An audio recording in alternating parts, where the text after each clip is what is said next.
हरियाणा प्रदेश में से जजपा और बीजेपी का तपाया और सपाया तय है। ये निश्चित तौर पे मैं आपको बता रहा हूँ। हाँ, बिल्कुल 101%। मैं कहने लगे ऐसा समय आएगा आपको लोग गाड़ियाँ बकेंगे। वो कहने लगे क्यों बकेंगे? के लेना है बेटे सेट, पोते सेट, 74 साल की उम्र हो रही है, मैं झूठ क्यों बोल लूँगा? लोगों को पता तो लगना चाहिए असल बात क्या है।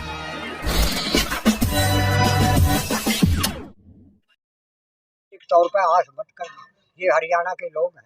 ये 2024 के अंदर किस तरीके देखते हैं पार्टी को? मैं अगर आपको आंकलन बताऊं 24 फरवरी से और आज तक का, अगर मैं आंकलन आप मेरे से पूछना चाहते हैं, मैं झूठ नहीं बोलूँगा। मैंने के लेना है बेटे सेट, पोते सेट, 74 साल की उम्र हो रही है, मैं झूठ क्यों बोल लूँगा? क्या नाम है?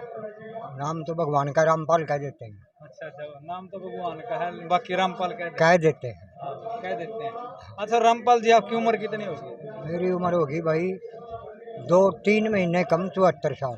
3 महीने कम 74 साल। अच्छा, तो कितने साल से आप पार्टी के अंदर काम कर रहे हैं? चौधरी देवीलाल के समय से पार्टी से जुड़े हुए हैं।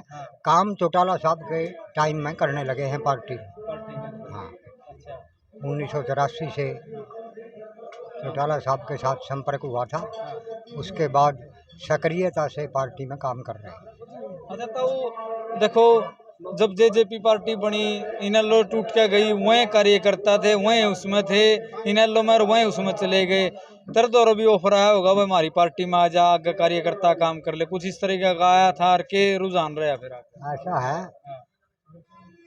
मेरे पास जो स्थानीय इनेलो पार्टी के नेता थे, मैं अंबेडकर भवन में बैठा था, हमारी जाट धर्मशाला भी सामने है, और मैं भाई ये इनेलो पार्टी तो सब 36 बिरादरी की पार्टी है, तो मैं वहाँ चमार जाति के लोग ज़्यादा बैठते हैं अंबेडकर भवन में, तो मैं वहाँ भी उनके पास चला जाता था।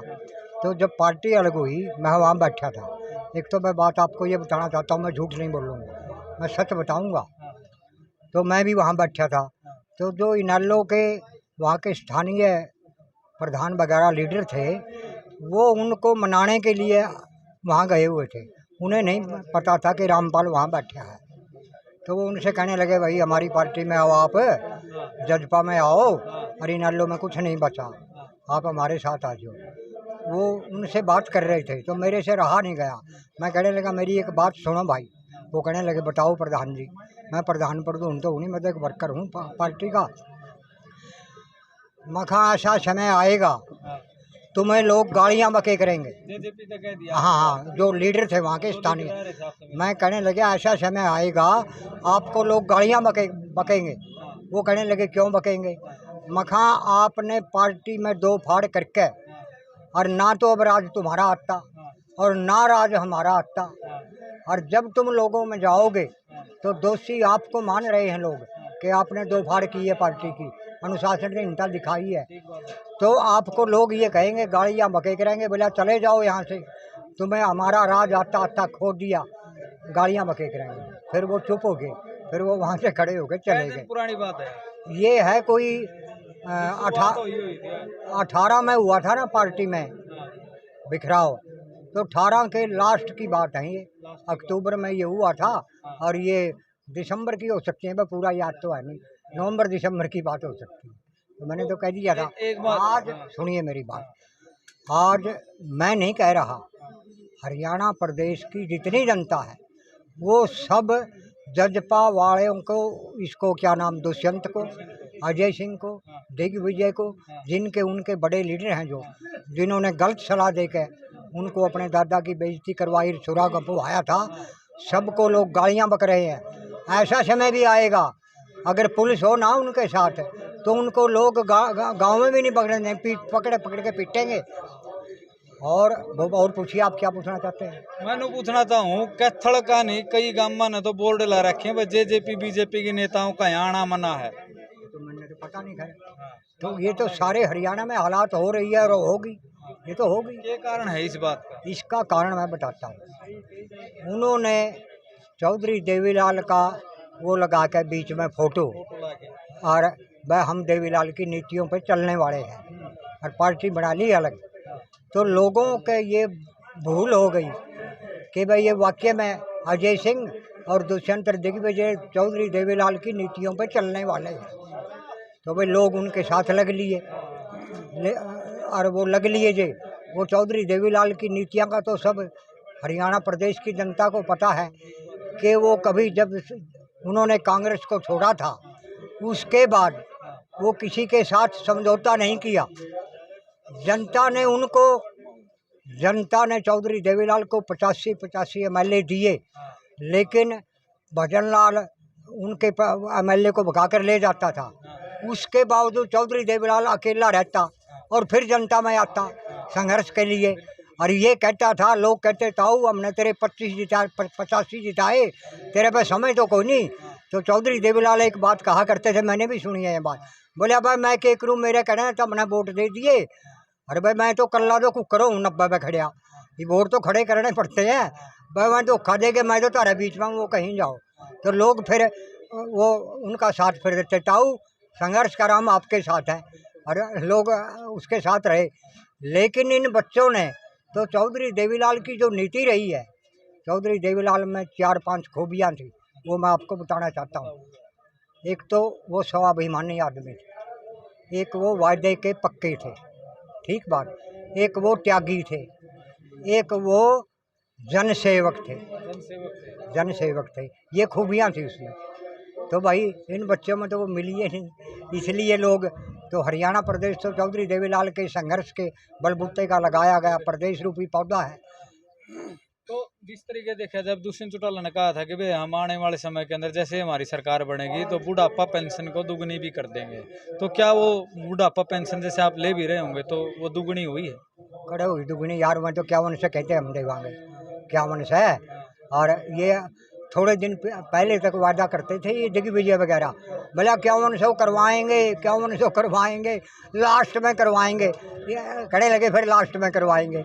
अब क्या खड़े लग गए, बोले हम के करा, वो बीजेपी वालों ने कह दिया उनको, बोले ये कौन होते हैं 5100 करने वाले, राज हमारा है, बीजेपी का है, हमारे घोषणा पत्र में ये 51 की बात ही नहीं है, हम अपने तरीके से करेंगे, वो कौन होते हैं?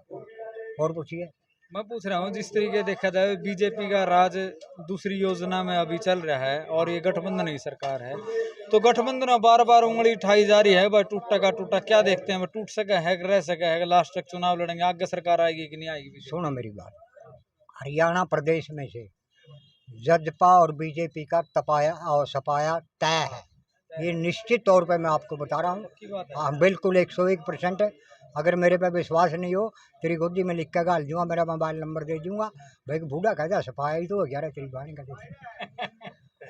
तो इनका तो निश्चित तौर पर सफाया है। और जो मैं जेजेपी की बात करूँ, ये एक भी सीट नहीं जीत पाएंगे, सीट जीतने की तो बात दूर रही, जहाँ से ये या इनके कैंडिडेट कोई खड़ा होगा तो जमानत जब्त करेगी हरियाणा प्रदेश की जनता। जुलाना में रैली थी, उसमें एक कहा था कि आने वाले समय में दुष्यंत तो सीएम बनेगा और जुलाना का जो विधायक है वो उप मुख्यमंत्री बनेगा। हाँ, कितना सत्य है?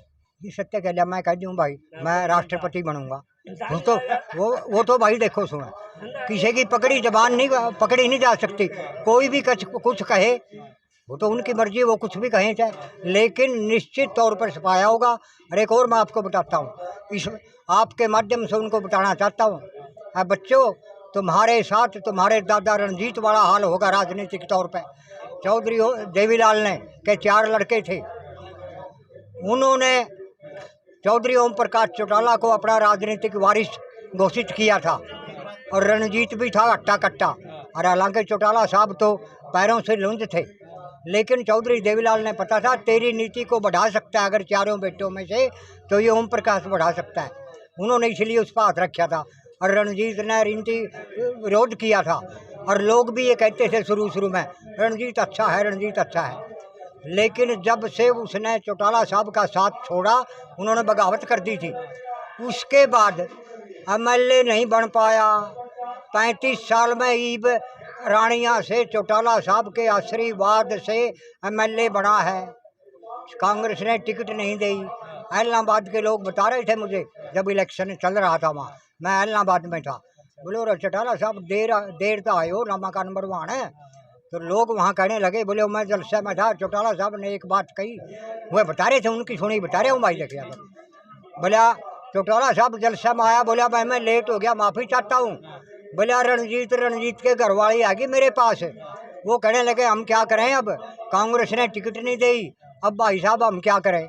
बोले मैं कहने लगा, चौटाला साहब की बात बता रहे हो, बोला मैं रणजीत को कहने लगा, अरे भाई तुम लेट हो गया, अगर तू पहले आता मैं तेरे को टिकट दे देता, अब तो मैंने टिकट अपने कैंडिडेट की घोषित कर दी है।